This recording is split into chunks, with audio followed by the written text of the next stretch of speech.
Hello, everyone. Welcome back to the Grow Yours Podcast, where we talk everything advising, coaching, consulting, and we love speaking to entrepreneurs who are in that business. Today, I'm thrilled to be joined by Ryan of Ion Capital Solutions, a firm that specializes in business loan brokerage and broker training.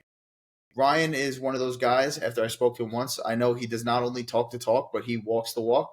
So I'm super excited for you guys to hear what he has to say. Ryan, welcome to the show. Thanks so much for having me. I appreciate it. Of course.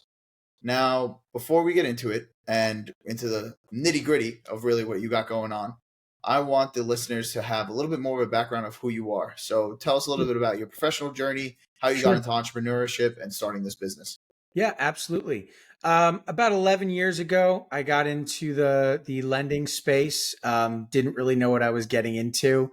I came from uh, the television advertising space and digital as well. And there was really a great transition in that industry that really it became more inventory based. And so I needed something else to move into. I got into merchant cash advance, which some of the listeners may know about or not know about, where essentially they're high interest, short term advances of cash that businesses can make use of. More than 85% of businesses today are declined by banks for funding. So, and a lot of them don't have the credit profile to begin with to get quality products. So the merchant cash advance has really taken over. I learned in my the adolescence of my journey in this space that is not the only product in the marketplace, that there's a lot more to it. And today there's a lot more that I do, but that's where I got my start, right? So um, I knew I always wanted to own my own business, but first you got to learn the industry, right? So I worked in the industry for years, and it was more front end of the business to start, kid in a cubicle dialing for dollars, working my way to sales manager, team leader, whip on the floor kind of thing. That was really as far as I could go. I took another job because I wanted to learn the back end of the business, became a processor and an underwriter, and wrap my head around how that stuff works. And eventually got into a management role where I started handling the actual funds, managing the syndication network where the funds would come from, and learn the business inside and out. From there, I wanted to get into building my own business, and I contended with the costs of facilitation, right? Brick and mortar, employees. And I thought, okay, that's not for me. That's crazy. I just, I don't have that cash to just drop and, spend and then hope I recoup it in 5 to 10 years. No way, So, and as I said, most banks are saying no to businesses these days, especially startups. And I just was not going to go down that road either. So in any event, I built a brokerage online. And in educating myself and shopping coaching programs for myself to learn how to build my own online business, I realized so many of them out there were very shallow. And I thought to myself, well, hey, there's lots of people like myself who want to get into this business, but never worked in the industry. They don't know how. So why don't I take my brokerage and create a broker training program, put the two together? That's the origin story. And over the years, I've gotten into a lot of different industries and different products, from top level government and banking products to true private money products, and everything from the real estate investment side to the general business funding side to helping people access funding that's unsecured versus secured, servicing debt. I could go on and on, but that was really kind of my journey into the space and where I'm at today. That's a super cool way to come into your business because, as somebody else who is an internet entrepreneur, I have definitely gotten into some coaching and training programs that burn you bad. Mm-hmm. And I kind of want to get into your business a little bit more, and I want to hear about how your approach is really different from those other guys who kind of just put you through the system, give you the runaround, and say thanks for the money. Yeah, absolutely. Absolutely. So as I mentioned before, my journey, when it was time to learn how to facilitate my own business, and I quickly realized I didn't have the resources to build that brick and mortar business, I started searching online for coaching programs that could teach me how to do, build a website, a CRM, all of those things that I didn't know about. I already understood the business. And at the time, I just wanted to do a merchant cash advance firm, right? But I quickly realized that there are so many other products out there and that there's this whole other way of doing business where you don't need employees, you don't need the brick and mortar. But luckily, I'm a bit of a nerd. I've always been computer savvy. I build my own computers. I'm comfortable with that stuff. I dabbled in design when I was younger. And so, I didn't really need a lot of help when it came to actually building the website. I can purchase any CRM solution. Today, I use Go High Level. I love it. I highly advocate for it. But it's not hard for me to quickly just figure out how to use a tool like that and create what I want to create. But for a lot of people, it is. And the problem in the coaching space at large, not just in the lending space, but is people are entering into a marketplace that they don't understand, coming from a background, some of the time, never actually running or managing their own business, never even working in the industry. And so they end up going in way over their head.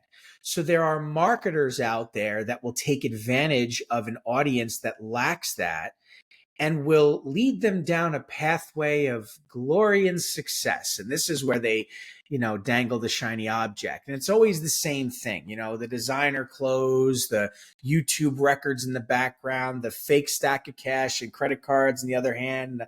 I'm a hot shot and you're going to be a hot shot. And we're all going to be millionaires. And, people have dreams. People want to find a life of financial freedom and, maybe they've already found it, but they just finally want to retire from all that and just invest their money or whatever it may be. Maybe somebody's really struggling and needs to turn their life around. And so, of course, you're going to buy into something that looks lucrative. The problem is there's a lot of programs out there that I think are just very shallow and don't really have any sort of ethics that they operate by. And so they're not honest. And the way that I operate with people and just the way that I'm cut, I'm a little dry. I'm very straightforward. I wear my emotions on my sleeve. And I'll tell you what I think. You may not like what I have to say or how I deliver it, but I'm going to tell you the truth. And I just think that's what's missing in most coaching programs. I think a lot of the time it's, hey, you want to be a successful business loan broker? Follow my 5 steps to success. Step 1, click here, buy. Step 2, click here, buy. Step 3, click here, buy. Oh, you're out of time. You're out of support, but you can buy more time here. You can buy more support tokens there. And what they're doing is they're bleeding you dry, right? To throw a silly analogy at you, right? They're saying, hey, here's your canoe. Here's your paddle. Head out into the river. It's going to be easy. You're going to be fine. And all of a sudden the paddle breaks. You're stuck in the middle of the river. You have no way to get to shore. Oh, you need another paddle? Here you go. By the way, there's some holes in your boats. You need a plug to plug the hole. Here you go, but you got to pay me. That's what they're doing, and it's unfortunate, but it's the truth. It's the reality. And I think a lot of times the guru in the video isn't a guru and never worked in the industry. They're a marketer that are packaging an offer and making money by selling you a blueprint to success of how to be successful in that industry. Meanwhile, they're not successful in that industry. They never worked in it. They're not working in it now. They're just selling you that training program, right? So the way that I've found success and what makes us different is, I actually worked in the industry. I've been in the shoes of all of my students. I know what it is to start a business online, to venture out, to work with different lenders and different products and look at different types of files. I've experienced all the pain that they're going to experience and been through it. And many years later, I've come out on the other side successful. So I really can hold their hand through that process. And the coaches and the mentors that we have here at ION have been through that same thing. And so we have experienced people that can hold people by the hand and get them to that end result.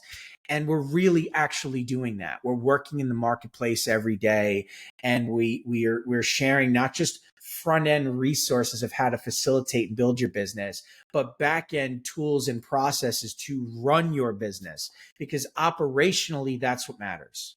That's all that matters at the end of the day. If you can't run your business, you're going to fail. Like, I was a hockey player. If you wanted to be a successful hockey player, you don't just go to the rink, buy equipment, and then jump on the ice. You're going to fall flat on your face. That's what a lot of people do online when they buy into a coaching program.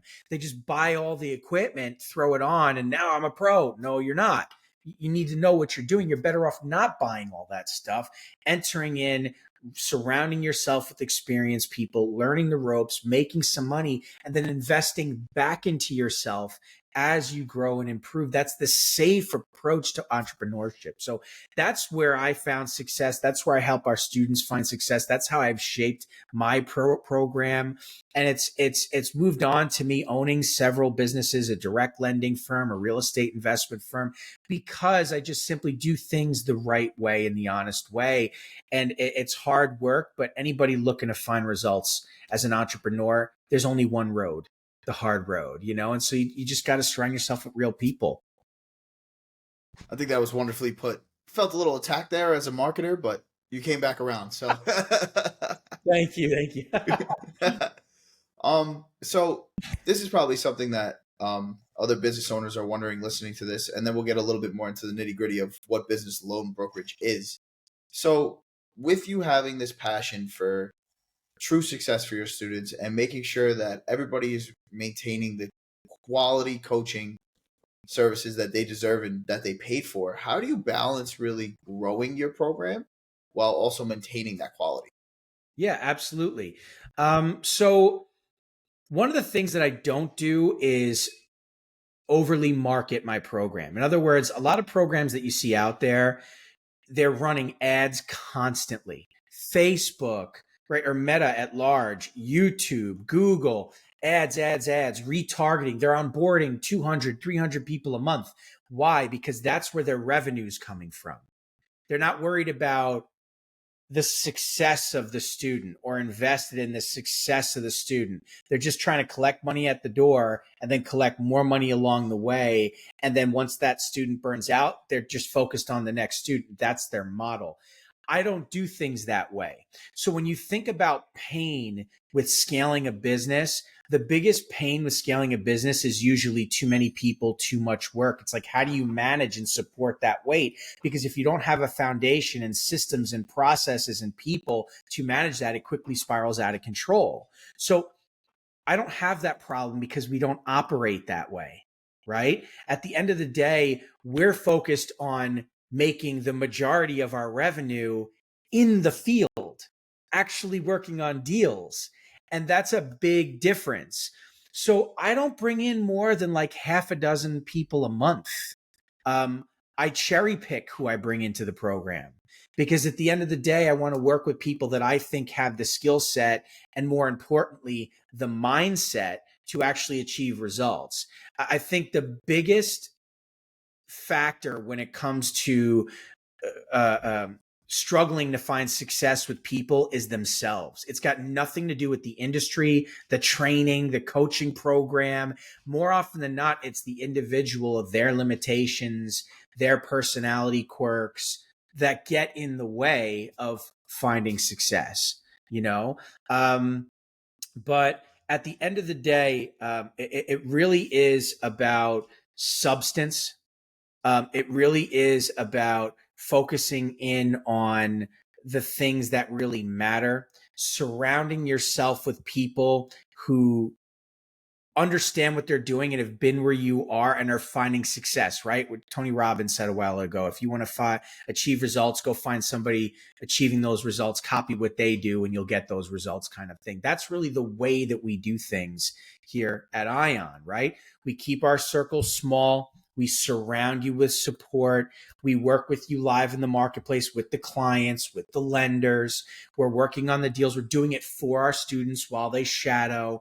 And for that, to your point, it doesn't really get out of control. It doesn't become too much for us to handle because we've managed that throttle. And we're earning a little bit of money in the front when they join, but more importantly, a lot more money as they continue to work within the program. And the best part is the student is not continuing to pay. There's no recurring charges, anything like that going on. Now, there's a split of commission when deals fund and whatever else, but it's important that you don't have consistent bleeding while you're still learning and, trying to build or earn, and for that, we've really found the balance. So my advice, I think, to anybody that's trying to run their own coaching program or trying to scale a business online is, as much as you want to think about scaling and reaching the masses will usually crush your business because it's too many problems. you've got to focus in on your model and your business first and helping the few and proving concept and then working on your processes of support and workflow to get to a place to where it's manageable and, more importantly, scalable. And then you scale, making sure that you can support that weight. And over time, you'll find that, that point. But for me, and we can get into this as the conversation progresses, we really can make a great deal of money on these funding products, funding real estate investment projects and businesses. And so that's where our focus is. I never want my brokerage to be massive. I never want to have thousands of students. I don't need that. What I want is quality deals that we can make millions of dollars on. That's what matters. So I guess that transitions to the next question that I'm sure a lot of people are wondering. What is business loan brokerage? What is the industry? How does it work? How do you make those $1 million deals? Sure, absolutely. So back in 2008, when the banks crashed, banks started saying no to businesses at large, risk at large. They were just, everybody saw what happened with the housing market, and the banks were, walking on eggshells. And so they just couldn't deal with risk anymore. And they certainly weren't going to fund people that couldn't handle it. So more than 85% of businesses today are declined by banks. The alternative space has become the main marketplace for businesses at large, startups, real estate investors to gather cash to be able to do whatever it is they're trying to do, whether expand, service debt, whatever, ground up. A business loan broker is the middleman, between the money lender and the business owner. And we earn a commission when that money lender funds that business owner. And the misconception in the marketplace, and this is where I come in and teach people the right way to do things, is that all you have to do as a business loan broker is just go find people that are interested and forward them to lenders. And that is wrong. As a business loan broker, we need to be a processor, an underwriter, and consultant. There is more to the job. We've got to understand when we're dealing with a business, a real estate investor, a startup, how to understand who the lenders are in the alternative space, what the products are, how to house and organize and navigate all that information. We obviously need to know how to go to market, right? And find customers. When we talk to those customers, we need to have a process for qualifying them to determine whether or not they match up for these products, what products make sense for them. Because a borrower is just going to say, I need a credit line. I need a this. I want 0% APR. I want a single digit interest rate. I want a monthly payment. I want a long term. What the client wants more often than not is not what they get. And buyers are liars. So they're not going to tell you the truth. So you need to evaluate them on a conversational level, ask for documents, and then analyze those documents, calculate affordability, assess risk, spot fraud, and determine true eligibility, fundability, see what's going on there. There's a process to this. And a real business loan broker is black and white, not gray. You know what's going on with your client, not by based on what they said, but what your financials are telling you. And so that is where the focus really needs to be. And if you are able to do everything I just said, and then properly analyze that information and consult with the client, the next step is leverage, mindset management, sales, and that's where conversion happens. And so there's a real process to it. And the people that have the experience can earn a great deal of money, because the latter end of your question was, how do you earn these big money on these big deals, right? And I think a lot of people, and I was one of these people, okay? And it's experience that got me here. I'm no rocket scientist. I don't claim to be, okay? Is we're operating when we lack experience with blinders on. So we think about merchant cash advance on the business side or hard money on the real estate side. And so we're focused on doing let me get a small little mom and pop business, a $20,000 merchant cash advance with 10 points in it, and I can make a couple grand. That's where you think, and okay, I got to do this many of them a month that I'm going to make this much money. Or maybe I can, find a stronger business, a retail business, whatever, a construction business that needs $100,000. Okay, now I'll get $10,000 or $8,000. right? Or, okay, oh, look at this. I found a metal engineering company that needs $400,000 and I'm going to put 7 points in the deal. Now I can collect 30 grand. This is amazing. I can do that, right? But what you quickly find out is you're selling an ugly product to people that have all kinds of problems and can't work with their bank. And because you have those blinders on, all you think is, you need money, give me your documents. I got an offer for you. Do you want the offer? Or you don't like it, it's too expensive, you want it to be cheaper? Okay, let me ask the lender. And that's the be all end all of the process. And the broker realizes, I don't know what I'm doing. The lender's asking for documents. I don't know why. The client's asking me questions and I don't understand what the answers to those questions are. I don't know where to go from here. And I'm frustrated and the client's frustrated and the lender's frustrated. And guess whose fault it is? The brokers. But it's always the brokers coming to me looking for training and say, my lender's too slow. I don't like them. They don't get back to me on time. The client's a jerk. They did this, that. No, it's you. You're the problem. You don't know what you're doing. You need to understand how this marketplace really works, because you're walking people down a plank. You're leading them off a cliff. You shouldn't be consulting with somebody if you yourself don't know what you're doing. And it's a hard truth, but it is the truth. And so as you start to take those blinders off and start to see the big picture, you start to understand about the niche products in the marketplace that can help businesses based on their situation, right? So maybe you could go down the realm of invoice factoring, accounts receivable financing, to help businesses that have high AR and lots of invoices that they can leverage and get a cheaper product.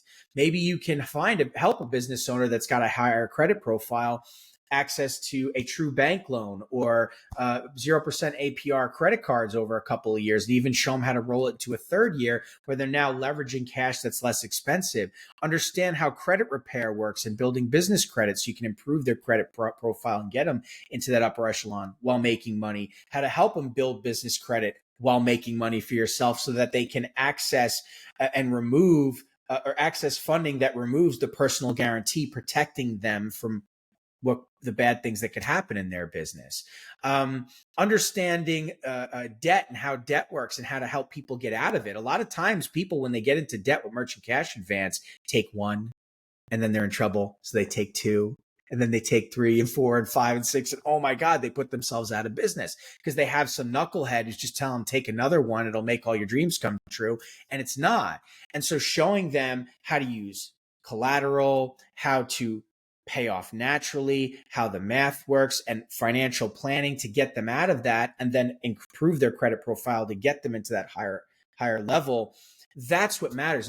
You can make money and fees on consulting, on the back end, through contracted services. You're making money on the loans because you're consulting. You're helping them understand. Any business owner in trouble is looking for that light at the end of the tunnel, that person who's going to be able to reach down and pick them up out of the situation they're in. But you have to be that person. And anybody begging for business is, let's be honest, it's just not that person. So as you truly help a business, you're making money along the way. And as you grow that business, and you can negotiate if you understand how to do it and use leverage to get a piece of the action, a piece of that business, because that person has to pay you for the work, but they value you. They need you. You can get equity in the business. You're getting points in the deal. You're getting money through subcontractors where you're sending it out the door for fulfillment. There's lots of ways to make money. And get your notepads out for anybody that's listening. On the real estate side, if you want to make a lot of money, everybody is doing hard money. Oh, let me give you money for your fix and flip, your purchase, right? Oh, okay, you need 150 grand for your purchase. Let me get a point or two. I'll get 1,500 to $3,000. I'm excited. I'm happy now. I just got to do 10 of those a month or whatever. No, those are little baby deals. Where's the big money? How do you make money? And as loan brokers, we're always thinking, okay, we're qualifying, right? Do you fit the profile to qualify for the loan product? And what you find is most files have problems and challenges. So it's decline, funded. Yay, I can fund this person. Or at least it's an offer. And then they say, no, oh man, now I got to go find somebody else. Instead of understanding how to be creative and where the leverage is and how to create opportunity around deals that don't always fit. Because make no mistake about it, as a business loan broker, you are taking that square peg and trying to fit it through that round hole. And so you've got to learn how to mold a deal. So I personally like large commercial real estate projects. Anybody that's dabbled in that space knows that a lot of the time, commercial real estate projects struggle, sit still, often go belly up. Why? Because you have an investor that comes in with some cash, that raises some other cash, that goes to a lender and also borrows cash. And then what happens? They get stuck mid project. Now they need to raise more cash. They can't raise more cash. Why? Because stupid money gets in line. In other words, if I have one debt and two debts and three debts that I can't pay back, well, why would someone get in line to be the fourth guy? How stupid would they have to be to do that? And what's in it for the lender? 5%, 10%, 15%. The juice isn't worth the squeeze, especially when the risk is so high for default. So what I like to do is come in and take a limb. In other words, when I go into these deals, I remind the client of their position because they always come in strong. Millions of dollars. My cousin's Jeffrey Bezos. I got all kinds of plans. My next door neighbor played in the NFL. I'm the best. You're lucky to be talking to me. You have the opportunity to be the guy to fund this project, right? It's BS. So I listen, I let them shoot their shot and do their thing. And I wait patiently and I build ammunition. Once I have my cards, my deck in a row, I know what to do. I shut them up. I shut them down really fast. Wrong. You're out of money. You're out of time. You have no money left. Your money's tied up. Your personal life's in jeopardy. The people you borrow money with or from are knocking on your door. You have no way of paying them back. You defaulted on the loan from the lender and you owe them money. You're threatening the bankruptcy to keep the wolves at bay while you try and find somebody else to give you money. You've been declined by all the lenders that you keep shopping the deal to. And now you're trying to play a game with me and hope that I'm the person that's going to come save the day. And you're half right. I can save the day, but it's not going to be what you want. And you're not coming from a position of power at all. We both know you can't, hitting the bankruptcy button is a major loss and a big problem to you because although you may get your money back out of it, all these people that you needed to pay off, they're coming for you. They're coming for your assets. You're in big, big trouble. So at the end of the day, I'm going to take a limb, but I'm going to save you. I'm going to come in. I have access to true private money that will come in, but I got to offer them something. They're not interested in the loan. They're just not. They don't care about the loan. They're going to come in, do a takeout. We're going to take out all the existing debt. Okay. So you're going to be good with everybody. Okay. We're going to give you the additional cash you need to finish the project. All right. But we're going to take 30 or 40% of the profit. 30, 40%. What are you out of your mind? What's better? 0 or 60 to 70% of the profit and actually arriving at the end game, right? This is leverage. This is sales. What we can't do is get into a conversation of, I'm sorry, I'm distracted by the noise. Excuse me, guys. Can you keep it down, please? Sorry about that. What we can't do is get into a situation with a client where we're talking about narrative. Okay. It doesn't matter what the client's saying to you. It doesn't matter about the future, the opportunity. None of these things matter. All that matters is there something that the lender, the money can sink their teeth into for a high return? That's what attracts them to the deal. So they come in and say, hey, 30% equity, the client needs $5 million, right? That $5 million is going to buy them a finished project, which is going to be $20 million. That $20 million, $10 million of that, or whatever, $13 million of that is actual pure profit. So 30% of that profit is going to go into the pocket of the lender. That's why they're there. Most people think that private money is the cheapest deal. No, private money is very wealthy individuals that got wealthy by making sure they make plenty of money in each transaction. So if you're going to attract somebody to come to the deal that's actually going to make a bunch of money, you got to offer them something. So you take a limb. So as a broker, I come in, I make that happen. I pre-sell it, not by begging, not by saying, please, please let me work your file so I can shop it into the ground and not actually be able to get you an offer because I don't know what I'm doing. No, I come in speaking softly, carrying a big stick, letting the client dig themselves in a hole, and bang, right? I come in. Now, don't get me wrong. I'm not a bad guy. I'm not trying to hurt people, but sometimes you have to save a client from themselves. They have ego. They have preconceived notions. They have these ideas that they are going to achieve something that they're never going to do. And where they're going to end up is hitting that bankruptcy button, being in big trouble, defaulting, ruining their reputation, losing a bunch of money. So what I'm doing is I'm screwing their head on straight and helping them understand where they're really at and facing the music. And then putting them in a position where they are bankable, they are fundable. Because let's face it, at the end of the day, that, what I use as the example, $13 million profit that they're going to have, okay, they get 70% of it. That's still a ton of money. They're still making a bunch of money and they're getting out of the project with their head still on. They're making good. Their reputation lives. So you're helping these people at the end of the day. You're not hurting them. But along the way, as a broker, I'm making a bunch of money. I'm making points on the loan, maybe multiple loans. I'm getting a piece of that equity. When I bargain for equity, part of it is mine, and then I'm offering it to the lender. So I'm investing in real estate. I'm a real estate investor, but I have no skin in the game. I'm not taking a risk because I understand how to handle the situation. So the point I'm making is, you can make a lot of money in this space, but you've got to know what you're doing.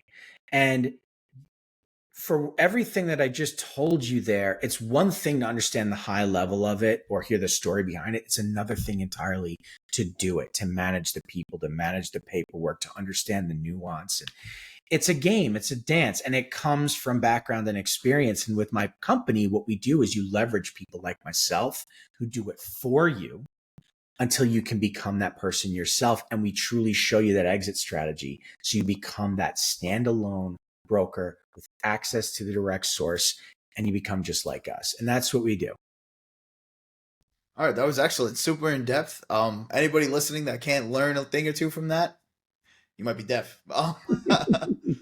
But I guess what everybody's wondering now is, okay, so work with you, get the skills, or if you're real estate, work with you and get the benefit.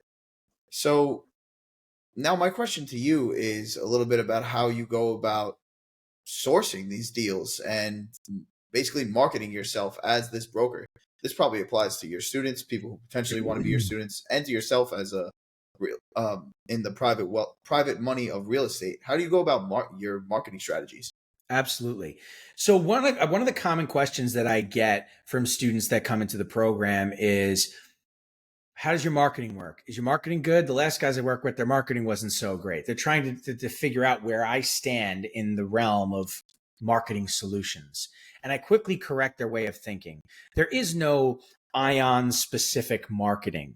Okay. There's marketing, period, and all the different types of marketing. And we expose you to all of these things. But at the end of the day, it comes down to your skill set and your resources. In other words, I can show you, and I look at it like this. You have your highest level of paid marketing, revenue engines, and you have your lowest level of marketing, which is organic multi-platform lead generation, free leads. And then there's everything in between. And so we teach you about all of these avenues and how they work.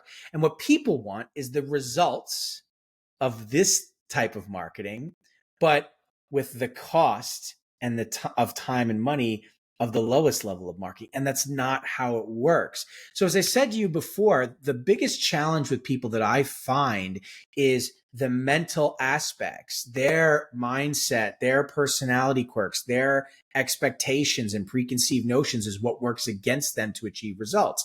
But everyone's the hero of their own story, right? So it's not me, it's him. His marketing sucks, right? And people don't really stop and think like, no, you don't have the money or the skill set and know-how to be able to run ads on multiple platforms for multiple months, to dial in the ad, to understand what's going to work for you, and then deal with the changes that Meta might throw at you when they start to categorize different types of ads. And then even if you have a winning ad, do you have a winning funnel? Right? Where are they landing? Is there logic there? Are you capturing information? Is it built the right way where the client can actually digest it? What's the landing page look like? What's the call to action look like? Do you have people following up on that? How are they going about doing that? Right? What does all of this cost you? What's your cost of a lead, cost of acquisition? Ultimately, at the end of the day, it's about conversion and revenue being driven. So what's your cost from your ad to how many leads in and to the end result where you're actually making money, and do those numbers line up? Where are you with it? And, that's complex, and so You're who's talking to the trying right to, guy. and you're an ad guy. You know what I'm talking about. You know better than I do, right? And then people think, okay, well, maybe I can go a different route, data, right? So I can't really wrap my head around the revenue engine, but I can buy data. Maybe I can cold call, or I can do some email campaigns and sequencing, which definitely can work for you. But where are you getting your data? How are you getting your data? Like the worst type of data you can buy in this industry is like 30, 60, 90-day aged leads where it's just name, phone number, email, business name. That's it. Those are the worst leads, and that's what everybody buys. Or they buy live transfer leads for $20 a lead where they transfer a client to you on the phone. That client's been called 100 times. They're furious. It doesn't mean it's a good lead. It's just somebody who picked up the phone, stayed on the phone long enough to scream at you because they're angry that they've been called so much that day. 100 other brokers got sold the same leads. So it's overly competitive. It's wrong. Now, I know these things, again, not because I'm some rocket scientist. I've been through it. I went through it. I know I've experienced it. And so I've learned what works and what doesn't. So on the data side, what you're looking for is the right type of data. So UCC filings are usually great data if you understand how appending and overlays work with contact information, lists of lenders to determine what type of UCC it is, and ultimately ensure that your avatar, your lead, is somebody who's taken a business loan in the past, right? And then how long ago? How aged was it, right? Or you can buy data where it's opt-ins or double opt-ins, where they give a lot of information. So it's an opt-in within 72 hours, but you know the use of funds, how much money they want, how much revenue they're driving, if they have existing debt, what type of debt they've taken in the past, real information behind it, right? Or you have search intent data, right? People that are actively searching online right now for funding. You've got to home in on the right type of data and have access to the right kind of people who can provide you with this data. Or you have to build your own sophisticated revenue engine, as I was describing before, to be able to bring in that data. But what does that cost you? So it's all, cost versus revenue and setup. Where most people fall and where I start most people off, even people who have deep pockets, is organic multi-platform lead generation. Because the worst experience for an entrepreneur is to spend a whole lot of money and not find results. Because now you're just digging yourself out of an extremely deep hole to kick things off. Most people don't have the resources to ever get out of that hole. So instead, start off by leveraging yourself on social media. Now, when I say social media, people start to think to themselves, oh, you mean posting and boosting, or having a page and boosting the page or running ads? No, you can use these platforms organically in ways that, let's face it, Meta doesn't want you to use, in ways that LinkedIn doesn't want you to use. They don't want you to understand how to navigate these platforms for free. So they try and make it difficult for you.